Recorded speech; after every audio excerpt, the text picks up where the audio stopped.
昆仑山是否在月球呢？西王母它是否在非洲呢？我们继续在《山海经》中的原文寻找线索。《山海经》中说，西海之南流沙之滨。我们看似位置记载的十分详尽，但是古人始终没有找到这座神秘的山峰。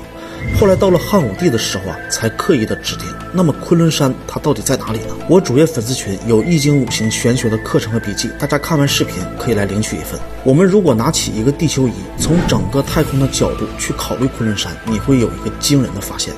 如果我们放大眼界，《山海经》中所记载的西海很有可能就是地中海，流沙指的很有可能就是撒哈拉沙漠。然后我们继续往后看《山海经》中的原文，赤水之后，黑水之前。这里的赤字呢，指的是红色，很有可能指的就是红海，而黑水呢，指的就是黑海。然后原文继续往下说，有神人面虎身，有纹有尾皆白。这句话我们直接可以把目光锁定在守护金字塔的狮身人面像身上。还有《山海经》中的记载，其下有弱水之源环之，这里指的就很有可能是埃及南面的尼罗河。有人戴胜虎齿，有豹纹血处，名曰西王母。古埃及的神庙都是巨大的石头盖成的，看上去很像是石穴。因此有一种说法认为，昆仑山指的就是胡夫家族的金字塔群，而西王母则是古埃及的第21个法老。或许《山海经》中所记载的地理真的囊括了整个地球，甚至还有人认为昆仑山它就是悬停于盘古大陆上空的月球，因为我们现在的科学也一直认为月球曾经就是地球的一部分，后来在一次撞击之中飞出了地球，并且在高空之中形成了月球。所以说月球它是昆仑山，也并非是空穴来风。你见过世面吗？其实人见过世面呢，总共分为4个层次。第一个层次，阅世间之繁华，就是知道天有多高，知道这个世界的顶点在哪里，最好吃的食物和最贵的衣服，最富有的人的奢华生活是怎么样的，最远的地方有多美。在大部分的人说到这里见过世面，就停留在这一层，也是最简单，只要你抬头向上看就可以了，叫阅世间之繁华。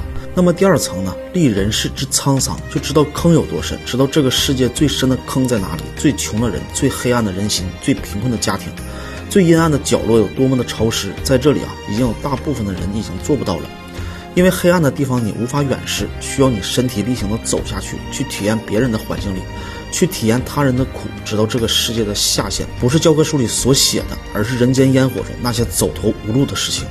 第3层呢，知道我在哪里。天高3万丈，地深3万尺，人生7尺不足。我们就在这天地之间处在何处？这个看起来很简单，实际上非常的难，因为我们会为自己而迷惑，这就是人性。我们有的时候会为眼前的成就而膨胀，而忘了自己是身在高处，并不会飞翔。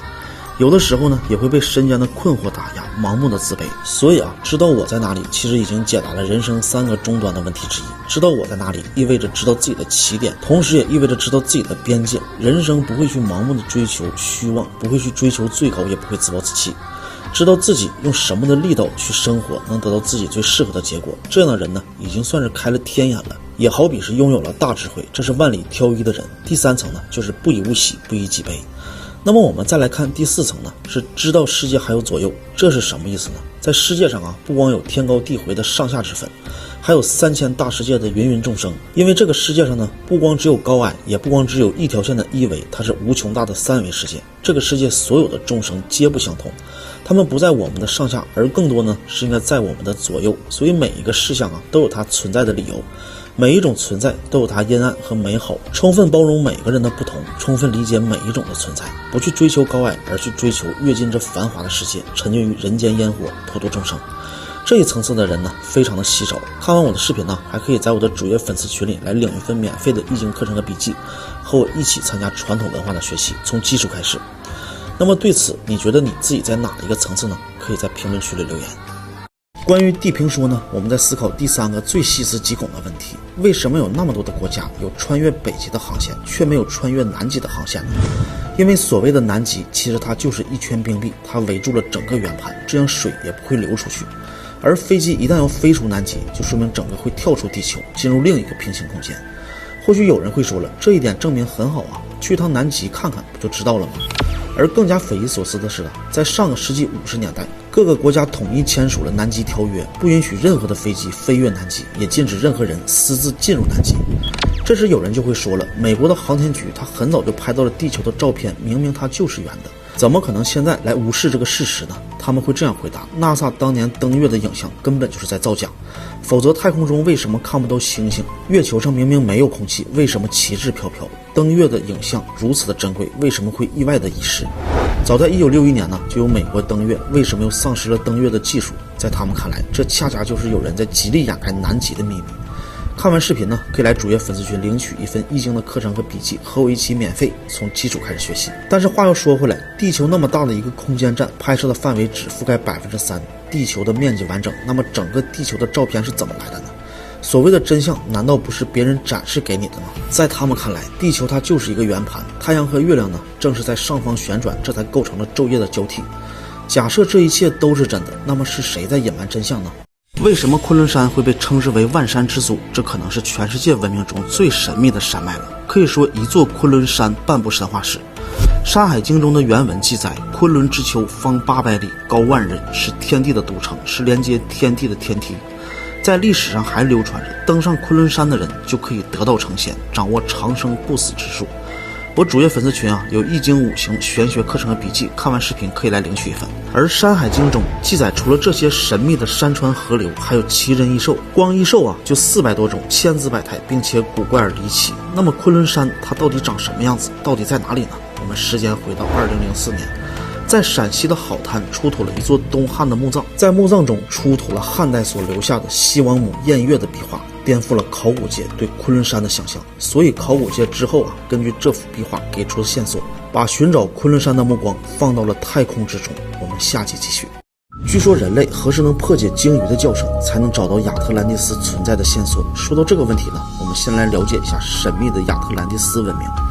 根据资料显示有关于最早的传说始于古希腊哲学之祖柏拉图，在他的晚年著作《对话录》中所描述，亚特兰蒂斯是伫立于海洋之中的岛国，那里有丰富的矿产和食物资源，整个国家是由浮于海面上的同心圆所拼接而成的，每一圈都有水道隔开，停泊的战舰中央则是金碧辉煌的神殿。传说在神殿的太阳宫内还有一个戒备森严的能源系统，可以说当时他们的各个方面都极其的发达，甚至远超于我们现在。